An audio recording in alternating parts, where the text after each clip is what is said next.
मैं भारत को भारतीयता की मान्यता के आधार पर फिर से खड़ा करना चाहता हूं, उस काम में लगा हूं। और वो लोग पता है मुझे क्या समझाते, वो कहते तुम क्यों परेशान हो रहे हो, व्यर्थ में क्यों चिंता करते हो, तुम क्या लाए थे क्या ले जाओगे।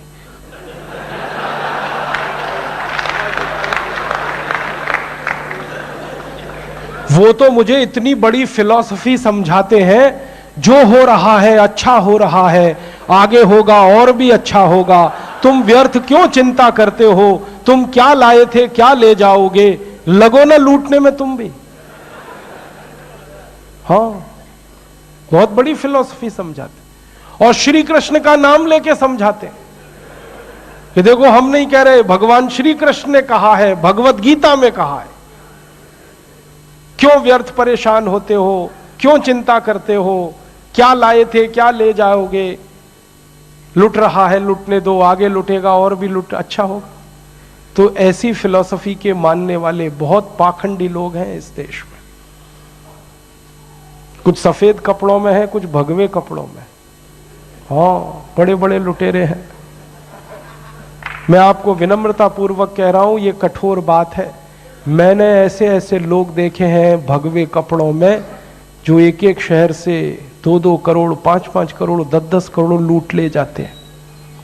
कोई राम कथा कह के, कोई कृष्ण कथा कह के, कोई कथा कह के, कोई कथा कह के, और फिर उस पैसे को ब्याज पे चलाते हैं।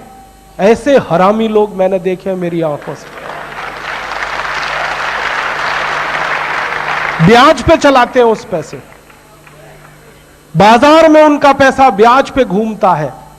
आपसे वो पैसा इकट्ठा करते हैं, आरती उतारते हैं, आप उनके चरणों का पानी धो के पीते हैं और उनकी आरती की थाली में आप डालते हैं, वो करोड़ों रुपए लेके जाते हैं।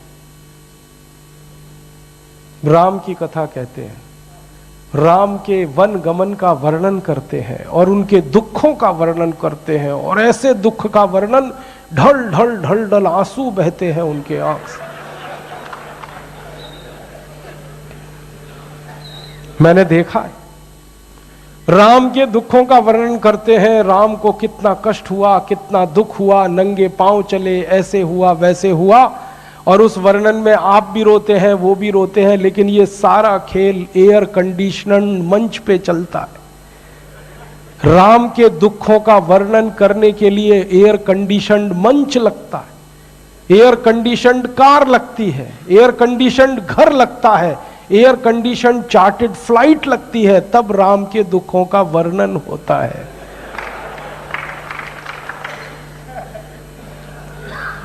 और एक एक शहर से 10-10 करोड़ 20-20 करोड़ 50-50 करोड़ लूटते हैं। आप उन्हें पूज्य कहते हैं, मैं उनको छोटा रॉबर्ट क्लाइव कहता हूं।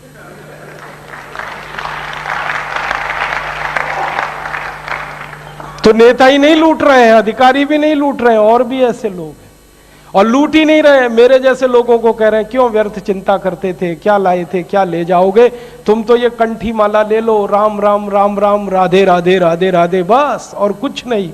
तुम्हारा कल्याण देश का कल्याण, राधे राधे राधे राधे राम राम, बस हो गया।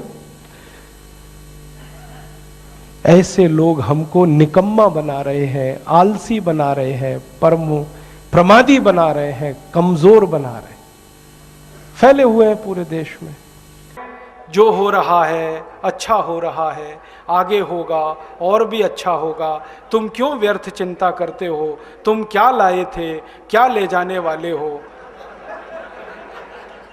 ये दूसरा रास्ता है। हाँ, और इस रास्ते पर हमको भटकाने वाले 10-20 नहीं है, सैकड़ों लोग हैं, रोज आते हैं और माला पकड़ा देते हैं कि राम राम राम राम राधे राधे राधे राधे राम राम राम राम राधे राधे, बस यही करो देश तो ठीक हो जाएगा। और ज्यादा उनसे तर्क करो तो कहने लगे तुम क्यों व्यर्थ चिंता करते हो, तुम क्या लाए थे क्या ले जाओगे, जो हो रहा है अच्छा हो रहा है, देश लुट रहा है अच्छा हो रहा है, आगे लुटेगा और अच्छा होगा। वो हमको समझाते हैं और इसी को धर्म कहते हैं, इसी को धर्म कहते हैं। और आजकल धर्म के व्यापार करने वालों की बाढ़ आई हुई है। हाँ, बहुत बड़ी फौज खड़ी हुई है उनकी। एक आया राम की कथा कहेगा 10 करोड़ लेके जाएगा, दूसरा कृष्ण की कथा कहेगा वो 15 करोड़ लेके जाएगा। और आप जैसे भोले भाले मूर्ख लोग डालते हैं उनके पात्रों में, ले जा भाई। ये बापू नहीं है, डाकू हैं। बापू नाम तो शर्म आती है कहते हुए। कहीं से 10 करोड़ लूटो, कहीं से 20 करोड़, कहीं से 25 करोड़। और आप लोगों की मजबूरी है कि काले धन का करें क्या? इनकम टैक्स वाले पकड़ते हैं तो ये बापुओं को देते रहते हो आप, क्या करें उसका? और ये बापू लोग हमें सिखाते रहते हैं जो हो रहा है अच्छा हो रहा है। वाह वाह, मैंने देखा है क्या क्या पाखंड और नौटंकी चलता है। भगवान राम की कथा कहने आते और भगवान राम की जिंदगी के वो प्रसंग कभी नहीं सुनाते जो हम में वीरता पैदा करें, जो साहस पैदा करें। राम की जिंदगी में बहुत सारा हिस्सा साहस का है, वीरता का है। जब 14 वर्ष के लिए वनवास चले गए राम, तो हमको सुनाई जाती है राम की जो कथा ना, उसमें कहते हैं राम ने 14 साल एक ही काम किया, हाय सीते हे सीते, हाय सीते हे सीते, हाय सीते, ये सुनाते हैं हमको। हाँ, यही सुनाते हैं निकाल के कहानी में से। और मैं कहता हूं कि राम को अगर हाय सीते हे सीते हाय सीते यही करना था 14 साल, तो दूसरा विवाह क्यों नहीं कर लिया? सैकड़ों राजा तैयार थे अपनी राजकुमारियों को राम को देने के लिए, वो तो कर लेते दूसरा विवाह। क्योंकि हाय सीते हे सीते, हाय सीते हे सीते, एक स्त्री के लिए अगर वो इतने ही बिलख रहे थे, तड़प रहे थे, दूसरा विवाह कर लेते। तो ये सब चुप हो जाते हैं, फिर बात नहीं करते। फिर मैं उनको रामायण से निकाल के दिखाता हूं, देखो राम ने हे सीते हाय सीते कहा नहीं कहा ये मुझे नहीं मालूम, लेकिन 14 साल वन में रहते हुए सैकड़ों राक्षसों का संहार किया उन्होंने, मारा उनको और धर्म राज्य की स्थापना कराई। ये कहानी नहीं सुनाते क्योंकि इससे वीरता पैदा होती है। तो राम का जो वीरत्व है वो नहीं सुनाएंगे आपको, उनकी जो कमजोरियां हैं वो सुनाते हैं आपको। और राम कथा जब वर्णन की जाती है तो मंच पे बैठ के आहा कैसे आंसू, ढलल ढलल आंसू निकलेंगे, आपको भी रुलाएंगे, खुद भी रोएंगे। किस बात के लिए? हो, राम को वन गमन में इतना कष्ट हो रहा है, वन में इतनी तकलीफें हो रही हैं, तो राम की तकलीफों का वर्णन कर रहे हैं, आंसू आ रहे हैं। और ये सारा वर्णन एयर कंडीशनड मंच पर बैठकर होता है। अपने को तकलीफ नहीं होनी चाहिए, राम की तकलीफों का वर्णन कर। एयर कंडीशन मंच चाहिए, एयर कंडीशन घर चाहिए रहने के लिए, एयर कंडीशन कार चाहिए और चार्टर्ड प्लेन चाहिए आने और जाने के लिए, तब राम की कथा सुनाई जाएगी। जो राम जिंदगी भर पैदल चलते रहे, जिन्होंने अपना रथ भी छोड़ दिया था अयोध्या से निकलते समय, वो राम ने जिंदगी भर पैदल चल के काम किया और यहां एयर कंडीशन कारों में घूम घूम कर, चार्टर्ड प्लेन में घूम घूम कर राम की कथा सुनाते हैं। वो कथा वथा नहीं है, वो उद्योग है, व्यापार है, बिना टैक्स का। और मुझे बहुत शर्म है ये कहते हुए, समय आने पर प्रमाण से बात करूंगा कि राम कथा कहने वाले ब्लैक मनी को व्हाइट मनी करने के काम में लगे हुए एजेंट हैं और इससे ज्यादा कुछ नहीं है।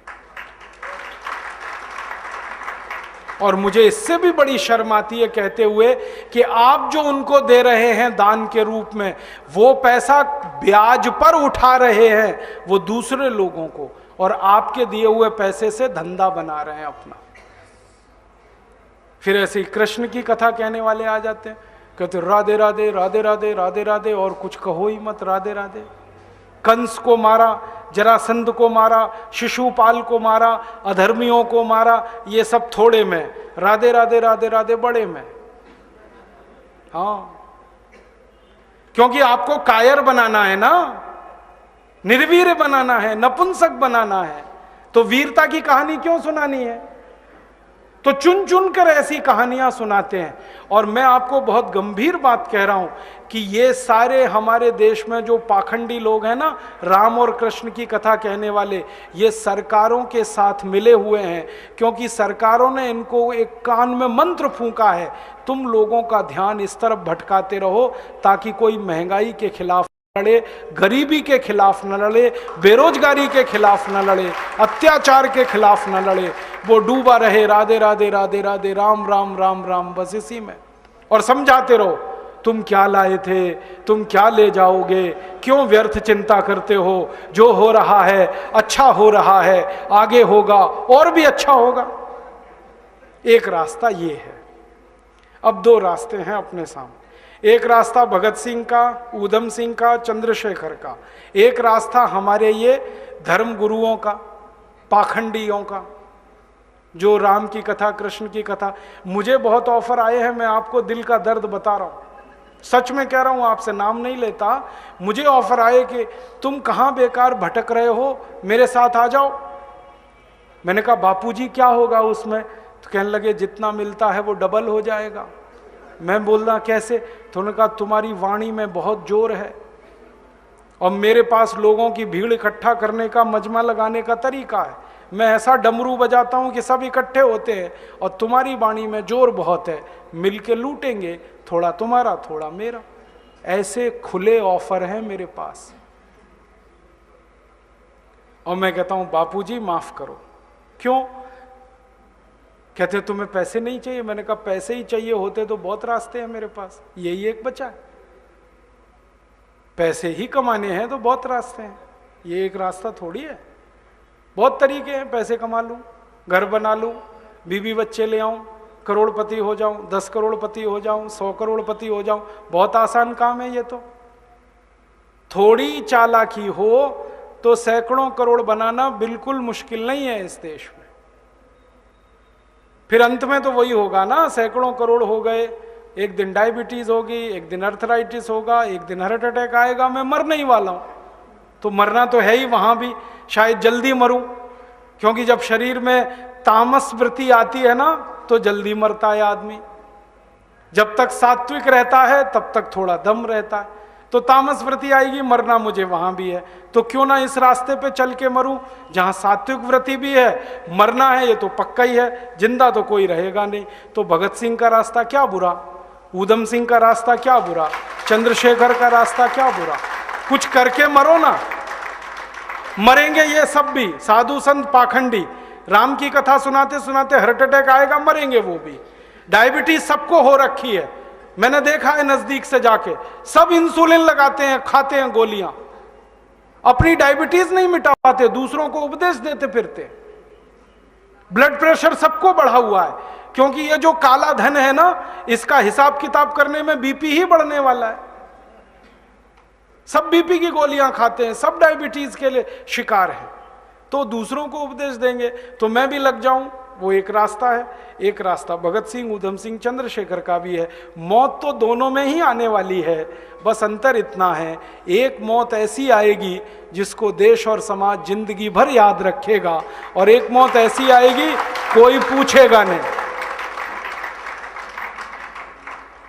तो हमने तो चुन लिया है दूसरा रास्ता, भगत सिंह वाला, ऊधम सिंह वाला, और तय कर लिया है कि जैसे भगत सिंह, ऊधम सिंह, चंद्रशेखर ने गोरे अंग्रेजों को भगाया, वैसे ही हम आज के इन काले अंग्रेजों को मार भगाएंगे इस देश में से।